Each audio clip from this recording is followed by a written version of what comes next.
Maayong hapon sa tanan mga taga Mindanao. Alam ko na nasasaktan po kayo, no? Dahil po kahit po nakita natin na maraming buhay ang nawala noon, pero marami din pong safety ng mga kabataan. Ngayon mula nang nahuli nila si Tatay Digong, hindi na po talaga safety ang mga bata natin ngayon, dahil po ay sila lang po talaga ang kinatatakutan ng mga masamang tao. Kaya hindi po ako nagsasabi na ididiin po natin si BBM, kasi po kanya-kanya po talaga ang mga politiko kung ano man po ang kanilang pagdala po sa atin. Wala tayong magawa, kasi pag gobyerno ang makakalaban natin ay napakahirap, no? Kaya dapat po kung meron tayong mga masamang gawin, isipin po natin na wala po tayong kakayanan para labanan po yung batas. Dapat sumunod na lang po tayo sa utos ng Panginoon para hindi tayo matulad, no, sa iba na naghihirap sa kalagayan po nila. Pero kung sasabihin natin si Tatay, napaka swerte natin dahil po ay hindi po niya kung si tawag ani kaibigan, kalimutan ko. O yon, wala niya gihatag, no, ang kagubot sa mga tao. Kaya humarap po siya ng maayos kahit po ay masakit po sa kanyang kalooban, kasi po yung mga anak niya at saka yung asawa po niya nasa actual po talaga, no. Masakit po talaga sa anak na makita ang tatay matanda na. Hindi po natin alam kaibigan, no, na kung kakayanin po ba ng kanilang tatay na nandun po sa Netherlands, napakalamig. Iwan ko lang, sana po ay pagdasal po natin na maging okay. No, kasi hindi na po talaga pwede na ganyan po ang mangyayari, kasi matanda na. No, ilang taon na lang siya po dito na manirahan, no, dito sa mundo natin. O, kunti na lang. Pero bakit ganito? Sa lahat po na nagtatanong sa atin tungkol po sa mga traidor daw na gumawa nito, yung nagdiin. Gusto po daw na malaman po nila ng katotohanan dito sa ating kaibigan, na itanong po natin guys, para po daw makaganti sila sa anuman na halalan na darating po dito sa ating bansa. Ito po ang aming sasabihin sa inyo. Sana wag po kayong magalit, kasi po ipinatanong lang po ito. O, hindi po natin maiwasan na masakit po talaga isipin po. Dahil marami pong nagmamahal po ng mga Duterte. Kahit saan ka. Maraming dumaan na presidente dito. At saka marami pong taga-ibang bansa na hindi po nakakilala kung sino presidente. Pero si Duterte nung umupo po siya guys, sa totoo lang, grabe, kilalang kilala po si Tatay. Yun po ang totoo. Kahit sabihin pa natin na malakas yung BBM, pero hindi. Kasi po maraming taga-ibang bansa na hindi po nakakilala kung sino yung presidente dito. Si Tatay Digong talaga ang pinakakilalang tao dito sa sulok ng mundo. Kaya kaibigan, meron pong nagpatanong nito. Tungkol po ito sa nagdiin sa mga Duterte at kung sino po talaga ang gumawa nito, no? Gusto po daw nilang malaman. Kasi po noong kinakausap si Bato de la Rosa tungkol sa ICC, sinabi po ng BBM na hindi po, no, papayag si BBM na arestuhin si Tatay Digong. Ngunit parang sa Bisaya nilubot siya. Ibig sabihin nito, traidor. Kasi po bakit po nagawa na yung ICC nakapasok sa atin? Kasi mayroong pahintulot po sa administrasyon ng BBM. Kaya kaibigan, sino po talaga ang pinakaunang nagdiin dito? Gusto po nilang malaman sa inyo para po sa sunod na halalan ay matimanan daw nila. Yon.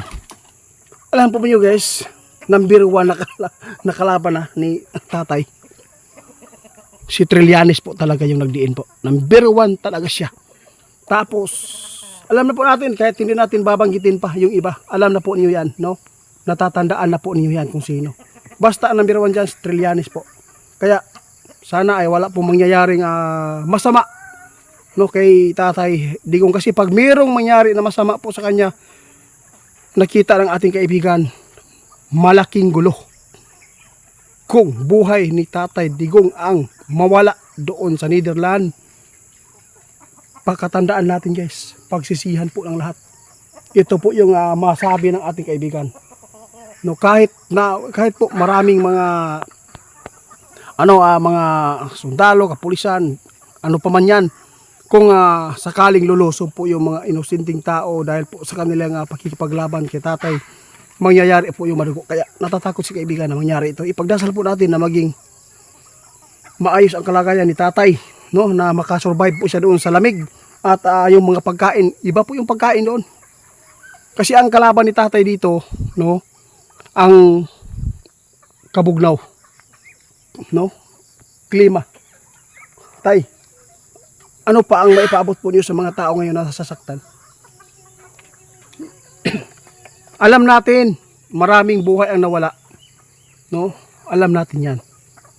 Pero marami ding mga bata ng mga tao dito sa ating bansa nung si Duterte yung nakaupo, maraming nagawa, maraming takot, maraming takot gumawa ng kasamaan, maraming takot sa shabu.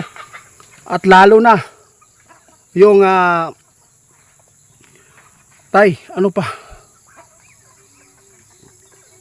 Lalo na po yung kapulisan, dinagdagan ng sahod, yung mga guro, dinagdagan, license, dinagdagan, no, passport, dinagdagan, kung ilang, sus, gaano kahirap yan guys. No, si tatay lang po. Sinong nagpalibing kay Marcos? Kung isipin lang natin kung meron tayong konsensya. No, alam po natin, no, masamang pumatay ng tao. Ngunit kung kinakailangan para matuto ang tao madisiplina, ito po. Kaya lang, no, may iba din po na kaya pang magbago, kaya natuluyan yung iba. No, pero marami talagang kahit paano pang sasabihin ng tao, grabe. Duterte po ang kanilang hinihiyaw. Kahit pa ibalik na ang halalan ngayon kung marapatin, no, kung sinong mananalo sa BBM at Duterte. Sa totoo lang guys, kitang-kita natin kung sino talaga ang mananalo. Marami nasasaktan. Kaya, kaibigan, maraming salamat po sa iyong pagtugon. Salamat po. Alam po ninyo, ang pinakahit po na kalaban po ng Duterte, Trillanes. No? Yung sila Tamba, sila BBM Secreto lang po ang kanilang ginagawa. No? Ibig sabihin yan, parang sleeping dragon ang ginawa. Kaya, yun ang nangyayari. No? Ipagdasal lang po natin.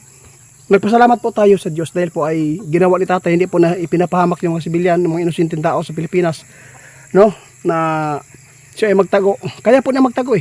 O, yun po totoo. Ginawa po niya dahil matalino siya, no. Kusang loob siya na magpahuli, di ba kaibigan? Nakita po niya. Ito po yung pagkatandaan po ninyo. Bobo ang tao kapag yung mga supporters ng yung Duterte, bobo kung gagawin po nila ito. Sabi natin kaibigan, ano po yung kaibigan? Huwag kayong mag-declare ng kudita, huwag kayong manggulo. Stay put lang. Ihintayin po inyo ang tamang oras para sa inyo, no? Para makabawi kayo. Kasi pag naggulang-gulo kayo, nagkudita, people power, ibig sabihin yan, talo tayong lahat. Talo kayo.